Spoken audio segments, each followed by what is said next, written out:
Don't ignore me. It's been a while, hasn't it? You're still alive. In this day and age, living on an annual income of $10,000, life must be just scraping by, especially with only a deli part-time job. My ex-wife had assumed I was low income and uneducated and left me for another man. I don't recall ever saying my annual income was $10,000. If anything comes to mind about $10,000, it might be about rent. Just mentioning a school festival had her concluding I was a high school dropout. My name is Ethan, 53 years old. On weekdays, I work part-time at my brother's deli. Having lived alone for a long time, I'm pretty good at cooking, so I ended up helping out on days when a skillful chef is off. The rest of the time, I enjoy clicking away at my computer or practicing the keyboard. My joy comes from the sporadic lit performances I participate in. I joined a band through a local music shop's member recruitment, and it's been 3 years now. In fact, my first band performance was at my wedding. Preparing for the wedding was less exciting than practicing with the band. If I had attended high school normally, I imagine this is what practicing for a school festival would have felt like. One day, after a gig and drinks with friends, I was on my way home when I heard a familiar voice. Turning towards the sound, I saw my ex-wife Emily and a man walking arm in arm. I prayed not to be noticed, but Emily came towards me. Emily was someone I knew for about 5 years, whom I casually started dating and married, only to divorce 2 years later. Ethan, you still hadn't pawned your guitar.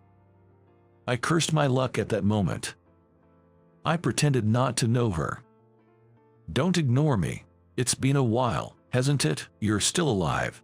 Living on an annual income of $10,000 in this day and age, you must be barely making ends meet with just a deli part-time job. I was slightly drunk and couldn't fully grasp what Emily was saying. What do you mean? An annual income of $10,000? That's your income, right? Did I ever talk to you about my income? To be honest, it was hard to define my annual income with my job. The income varied greatly from year to year, and it was quite volatile. You just help out at your brother's deli occasionally. Does that mean you don't even make $10,000 a year? Well, that's sad. Sorry for calling you that. The man beside her chuckled. Still rocking long, red hair at your age, thinking rock and roll is the best, huh? The man next to her burst out laughing. I dyed it for today's gig. That old man's band, right? Speaking of which, what happened to those self-produced CDs?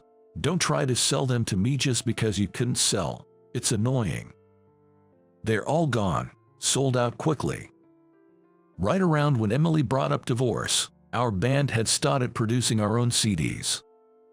I remembered fondly how Emily, who seemed cute back then, had helped with the lyrics and illustrations. Did you distribute the CDs at the venue? The man laughed uproariously as he spoke. Since it was self-produced with no sponsors, we couldn't make that many. Doesn't that mean you're running at a loss? With an annual income of just over $10,000, if you end up in debt, you might as well be off to the afterlife. Don't haunt me as a ghost then, Emily said, making ghost-like gestures. She looked young and honestly beautiful for her age, but I thought there were parts where age just couldn't be defied.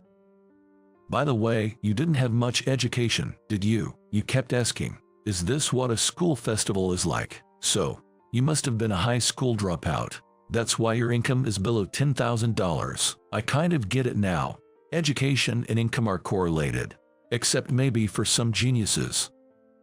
She really knew how to say whatever she wanted. I didn't realize she was like this. Well, I first saw Emily when I casually stopped by a bar, and it was love at first sight. She was over a decade younger, but that didn't matter to me. After that, I started going to that bar every day. After visiting a few times, I gradually got to talk to Emily and eventually asked her out to a movie on a weekend. Then we had a fancy lunch and went for coffee at Starbucks, and after a few dates, I confessed and later proposed to her, and we got married. It was a feat I hadn't achieved since filling the Madison Square Garden with my band back in the day. What I liked about her was that she was petite and cute. I was attracted to her in her baddie bar uniform and her long, beautiful black hair, not to mention she was a beauty with the best smile. Honestly, I never had trouble with women until my 30s. Playing in a band, I was quite popular and did whatever I wanted. I was used to handling women who came onto me, but Emily was the one I really wanted to win over. Now, the Emily in front of me had brown hair, just like the man next to her.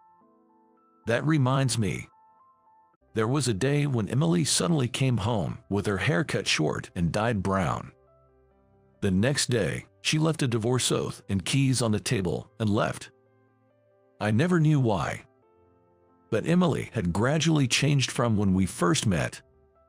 When she left, I was as down as I was when my band broke up, and I spent several days in bed. After all that, it took me quite a while to forget about Emily, so why has she appeared in front of me now? And with another man, no less. Was it about money when she left the house? She kept talking about an annual income of $10,000, but I didn't understand what she meant. Where did you get that figure from? Hearing you talk about an annual income of less than $10,000. I saw it, your payslip. It was $870. So, the annual income is $10,000, Emily said. Then I understood. Emily thought my only source of income was the part-time pay from my brother's deli. That's not true. With that little pay, we couldn't have lived in that apartment we used to live in.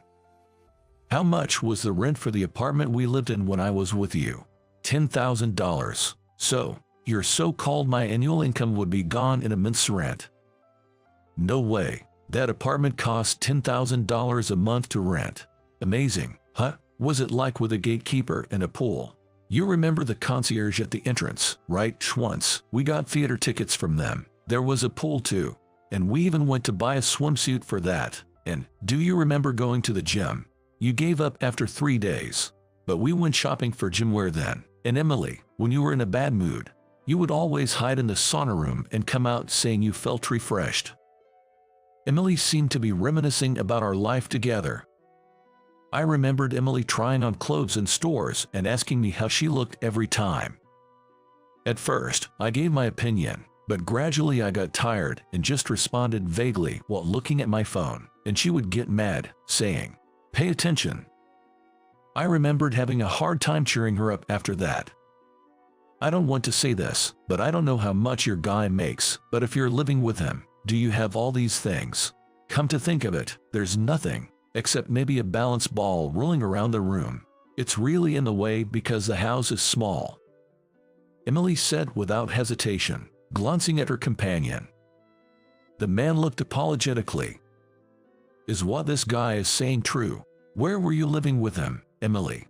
You know, that apartment on the top floor. It was a hassle to get in, and the elevator took forever, so it was always irritated.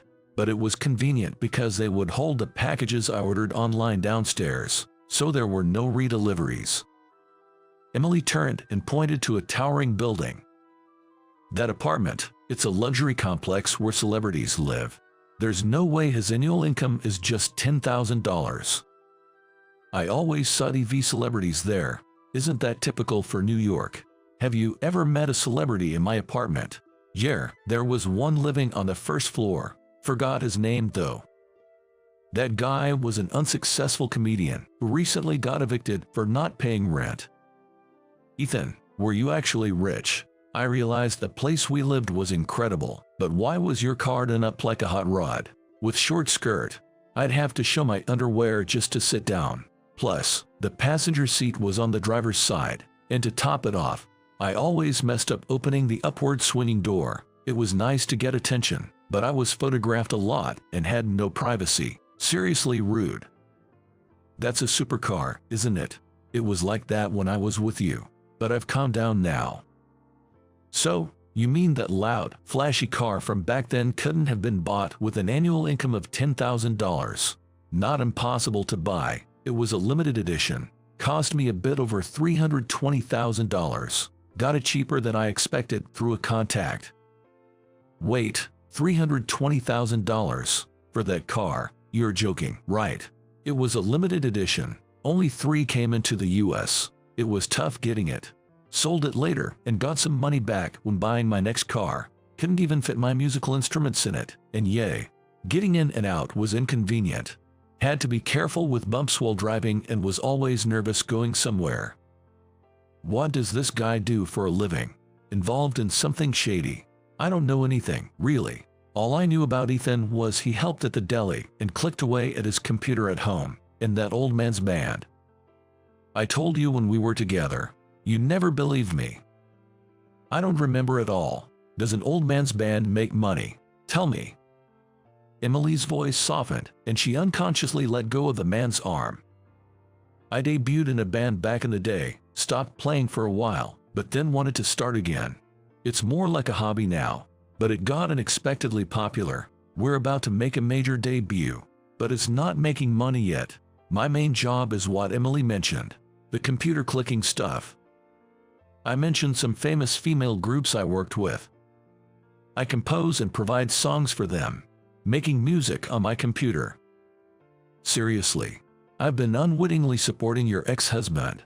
I just bought 10 CDs of that group the other day, wanted their autographs. That's why you said you were broke, seriously. Emily and the man started bickering. Oh yeah, I remember now. You said you were composing songs for girls' bands, but back then, you said it didn't pay much. Back then, I was just starting out. Now, I'm involved in most of their albums. Look it up on your phone. Most of the composers' names are EH. Ethan, that's me. True, most are EH. That's impressive. What was your old band's name? The man leaned in eagerly. Apparently, this guy used to play drums in a light music club during his student days. He said he checked out every band he heard about at that time. It was looks, but there were so many bands during that boom, you might not know it. No way, I love Alex's drumming. Own all their CDs, even played their music at a school festival. That's awesome. Can I have your autograph? I was into Alex. And it was because of him that the band broke up, I reminisced. Man, you lived with someone amazing. I'm envious. I'd love to attend your old man's band concert sometime. The man was at peak excitement, visibly thrilled. I don't know that band. Were they that popular? For Emily, it was a band she'd never heard of. She seemed to think of them as just another group among many. Look it up. Their songs were used in car commercials and even played on New Year's Eve TV specials. Indeed, our songs have been used in commercials, movies, and dramas. Emily must have heard them but didn't know the band or song names. Hearing this, she reluctantly started searching on her phone. Oh, I saw that movie with an ex-boyfriend, and I watched that drama too. Like the theme song, my high school crush sang it to me. You played on that, seriously. Though Emily only remembered things associated with men. I peeked at her phone. I composed that song. Are you the one on the far left is super handsome, amazing, though not as much as the guy in the middle. Then Emily checked the band's appearance. Right. We were probably the most popular rock band at the time. I was feeling pretty good. You're kidding. You never looked like a wealthy man. I had no interest in anything other than where I lived and my car. Instead, I made sure you never struggled, spending money on places you wanted to go and things you wanted to eat. At that moment, Emily looked at me with a mischievous glint in her eye. Of course, I chose you, after all. You had to have that kind of background and manliness. With that, Emily then linked her arm with mine. That's how it is. I think there's someone better out there for you, so goodbye. I'm going to try again with Ethan. Meeting here like this must be some kind of fate, right, Ethan? I'll take care of everything for you, just like I did before. What do you mean, Emily? Quiet. Are you saying you're better than Ethan? If anything, you just made new debts. Just when everything was paid off, I'm done with it. The man looked down dejectedly. I unlinked my arm from Emily's. Why now? No thanks, Emily is all yours. No, Emily chose you now. She was originally yours, so I'm giving her back to you. I was just borrowing her. Thanks for everything, and I'm sorry. Stop it. Don't fight over me, but I am one of a kind, so I have to choose one of you. Being beautiful is a sin. No, we're not fighting over you. If anything, we're trying to pass you off to each other. Emily, do you even hear what we're saying? Stop being so full of yourself. And who are you? Are you saying you don't understand what I'm saying because you're less educated? Sure, I only graduated high school, but I don't think I'm uneducated. The man looked at me as if to say, what about you? I went to college because of a promise I made with my parents when I started the band. What, Ethan? You went to college? You said you didn't know about school festivals. Weren't you a high school dropout? That's harsh. Even nowadays, you don't hear about rockers being high school dropouts. In high school, I was already set for a band debut and was too busy with school, live shows, TV stations, and studios. Barely made the attendance. Never attended school festivals or sports days. I even missed the school trip for recording. It was a sad high school life. Naturally, I couldn't do extracurricular activities and only made a few friends. Right. A man needs at least a college degree in today's world. You have wonderful parents. Got it? Now go away, out of my sight. I'm going to soar through the world of music with Ethan. Emily, why don't you fly off somewhere I don't know about? I will, with Ethan. Why now? You left me because you thought I only made $10,000 a year. Now that you know I have money, you want to get back together. Isn't that a bit much? What's wrong with that? We just didn't know each other well enough. Sure, $10,000 a year is a concerning amount for the future. It's your fault. But I won't blame you, because from now on, we'll work together. It's common for divorced couples to remarry. Even celebrities have done it recently. Emily looked at me with the same cute smile she had back then. Just as I was about to take the hand she offered, I heard a familiar car horn. Sorry I'm late. Even late at night, the weekend bar streets are jammed. 3 lanes and still this traffic. Hurry up and get in. I can't park here for long. What, are you picking up girls? Who's that woman? She's dressed like a young girl, but she's no different from me. Drunk, I had called someone to pick me up. I quickly got into the car. Who's that woman? You were cheating on me, weren't you? I have been silent until now, but finally, I spoke up. That should be my line. A year after we got married, I knew you were with that younger man. I believed you'd come back after being played by him, so I waited, but you left. It's over now. If it was just about being dazzled by a younger man, maybe, but realizing it was about money too, I'm glad we split. What? I'm younger and understand you better than that old woman. Don't be fooled by her, Ethan. You'll realize my worth soon enough. Can you start the car? Emily was still saying something, but I ignored her and asked Avery, who drove me, to close the door. It seemed like the ex-wife was fumbling with the door handle and even kicked the door. If I made you feel bad, I apologize. That was your ex-wife. She's chasing after us. Looking back, I saw Emily running down the middle of the road after us. It seems she found out after leaving me that the man was a braggart with a gambling addiction and massive debts. Emily struggled with non-stop work to pay them off and only recently became debt-free. So, she tried to meddle when she came across me, who she thought was worse off. She was overwhelmed just keeping herself afloat. After that, Emily called me several times, but I had her number blocked. She went back to the man she left me for, but he didn't accept her, and they split up. Emily's ex-boyfriend from the old man's band concert, still excited from the concert, started talking to me. I didn't ask, nor do I want to know. But something piqued my curiosity. After that, I stopped hearing anything about Emily. Right after Emily left our home, my assistant was replaced. The person who took over was Avery, a tall, slender beauty with long hair. Previously, I had exchanged music files with my assistant via email, but Avery insisted on face-to-face handovers using a memory stick. She would come an hour early to pick up the files and wait in my living room. I asked her to watch TV and wait, but soon I would hear the sound of a vacuum cleaner. When I went to see, Avery had started cleaning. "Sorry, am I being too noisy and bothering you?" "No need to apologize, thank you. Feel free to relax." "Can I continue then?"